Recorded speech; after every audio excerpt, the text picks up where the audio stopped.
ये क्या सरकार मांगने से कुछ नहीं देती। हाँ, मांगने से कुछ नहीं देती, ये जो कुछ भी देती है दबाव से देती है, दबाव से। नमस्कार, मैं मौजूद हूँ लखनऊ इको पार्क में। हमारे पीछे देख सकते हैं, यहाँ पे आज लखनऊ में भारी तादाद में हजारों और लगभग लाखों की तादाद में आज यहाँ पे किसान यूनियन लोग यहाँ पे जो है अपनी सरकार से मांग को लेकर के आए हुए हैं।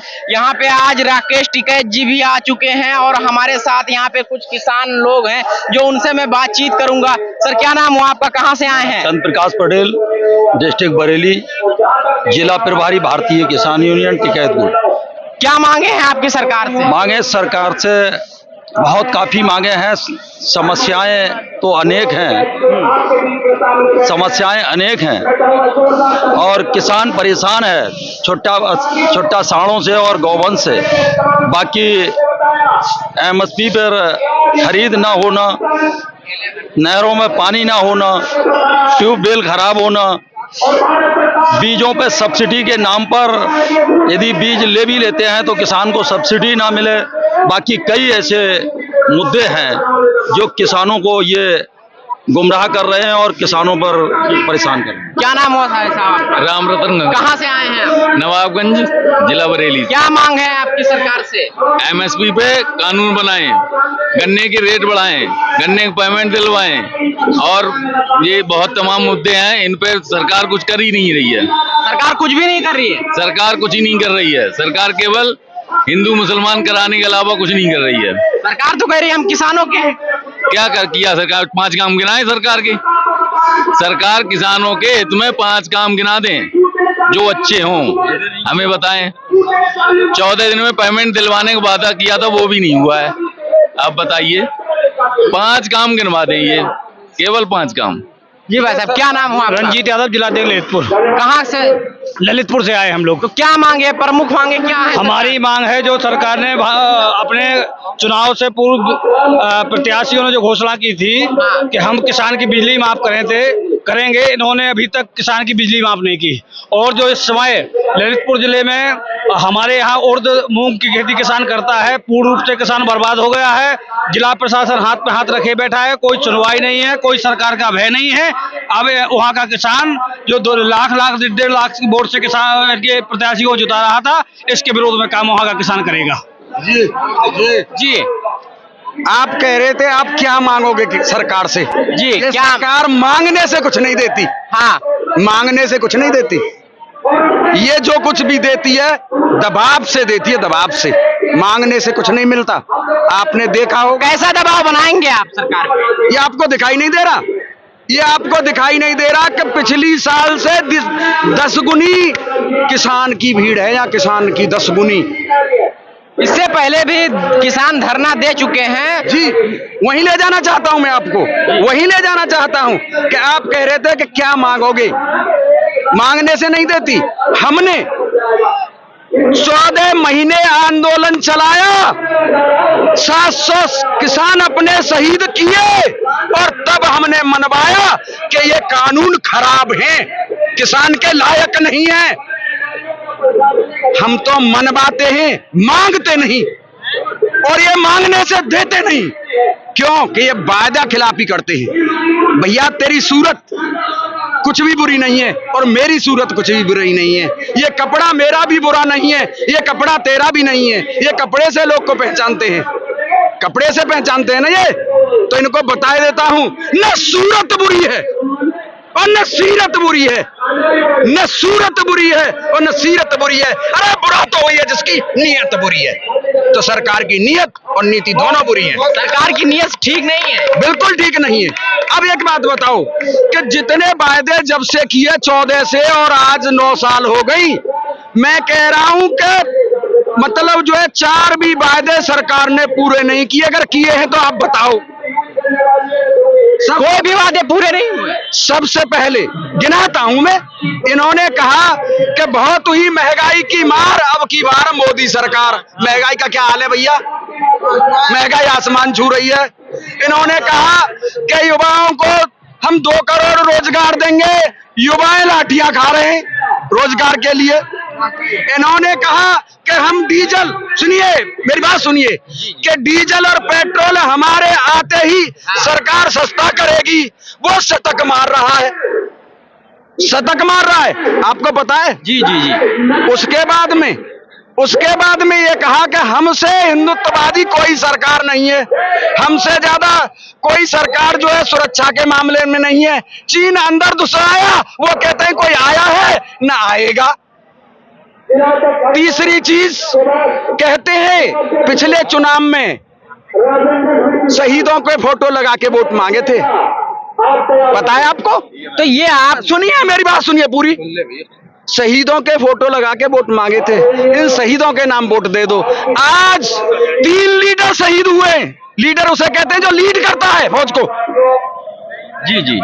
3 लीडर शहीद हुए हैं, वहां शहादत हो रही है, वहां बेटियां रो रही हैं, वहां माएं रो रही हैं, वहां पिता रो रहे हैं, और हमारे जो मोदी जी फूलों से नहा रहे हैं। अरे शर्म आनी चाहिए ऐसे प्रधानमंत्री को। ये आप जिस तरह बातें कर रहे हैं जी, कहीं ना कहीं सरकार के समर्थन में बात करने वाले लोग आपको इस धरने को, इस आंदोलन को एक पॉलिटिकल से जोड़ देंगे कि एक पॉलिटिकल ऑर्गेनाइजेशन है। कैसे पॉलिटिकल है आपको बताऊं, ये बात आप अपने दिमाग से निकाल दें, और उन चाटुकारों से कहना चाहता हूं कि अपने दिमाग से निकाल दें। किसान जो है जमीन में मिट जाता है, मर जाता है, देश का पेट भरता है, और जवान सीमा पर मर जाता है, मिट जाता है, देश की सुरक्षा करता है। क्या बात करते हो आप? जिस तरह हमने पिछले आंदोलन में देखा था कि कहीं ना कहीं किसानों पे बहुत सारे आरोप लगाए जा रहे थे, जो सरकार के पक्ष रखते हैं, समर्थन में बात करते हैं उनकी तरफ से कि किसान अच्छे गाड़ियों में चलते, अच्छे कपड़े पहनते, इस तरह आप फिर क्या कहना चाहेंगे उन्हें? मैं ये कहना चाहता हूं कि हमसे क्या नहीं कहा गया जी, सब तरह से हमें बुरे बुरे शब्दों से नवाजा गया, पर मैं बात एक पूछना चाहता हूं कि क्यों तो तीनों कानून वापस किए और क्यों देश से माफी मांगी? अगर किसान गलत थे तो जी जी, अगर किसान गलत थे तो क्यों तो उनसे जो है मतलब तीनों कानून संसद के द्वारा वापस ली गई और माफी भी मांगी गई? तो किसान सही थे, किसान सही थे जी। तो उनको जो है वहां से भगाने के लिए, वहां से रपटाने के लिए, उनका अपमान करने के लिए ये शब्द कहे जा रहे थे। कुछ और लोगों से बात करते हैं। एक चीज और सुनिए जनाब, इन्हें न महंगाई से मतलब है, न भ्रष्टाचार से मतलब है, न रोजगार से मतलब है, इन्हें मतलब है केवल हिंदू मुसलमान से। हिंदू मुसलमान कर रही है सरकार जी, अब सुन लो मेरी बात जी। एक गाना आया करता था पहले कि अगर न मिलते इस जीवन में, सुनो पत्रकार महोदय, जी जी जी, सुनाइए आप। कि मेरे बगैर तो आप कुछ नहीं है, मैं पब्लिक हूँ, जी जी बिल्कुल। और आप पत्रकार हैं, आपके बगैर हम नहीं है। अगर आप ना होते तो आंदोलन इतने दिन नहीं चलता और उसकी कवरेज अच्छी तरह से नहीं जाती। जी जी, इसीलिए मैं चंद लाइन कह रहा हूँ आपके लिए कि अगर न मिलते इस जीवन में और लेते जन्म दोबारा, और जन्म जन्म का साथ है हमारा तुम्हारा, हमारा तुम्हारा।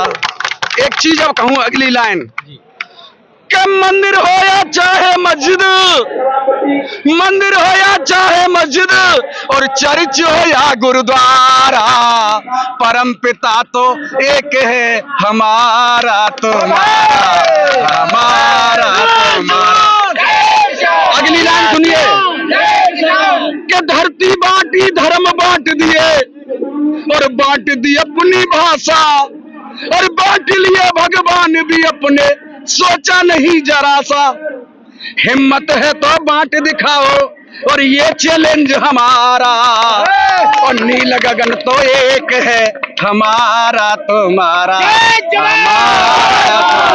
अगली लाइन, मेरे देश के कुछ नेताओं ने और खोटे कर्म किए हैं। कौन कौन से? जिस दिन संसद का उद्घाटन हो रहा था, देश की बेटियां मतलब जो है बूटों के द्वारा रौंदी जा रही थी, देखा आपने? जी।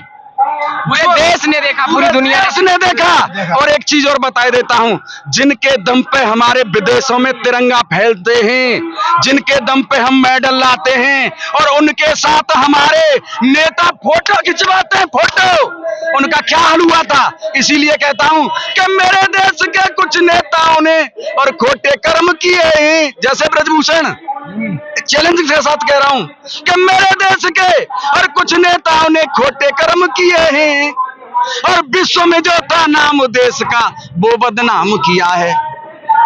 मेरे देश के बच्चे बच्चे का है वंदे मातरम नारा और संविधान तो एक है, हमारा तुम्हारा, हमारा तुम्हारा। एक बात और कह देना चाहता हूं, किसी जलावत में रहें, मोहब्बत ही मोहब्बत है हमारे देश भारत में, मोहब्बत ही मोहब्बत है हमारे देश भारत में।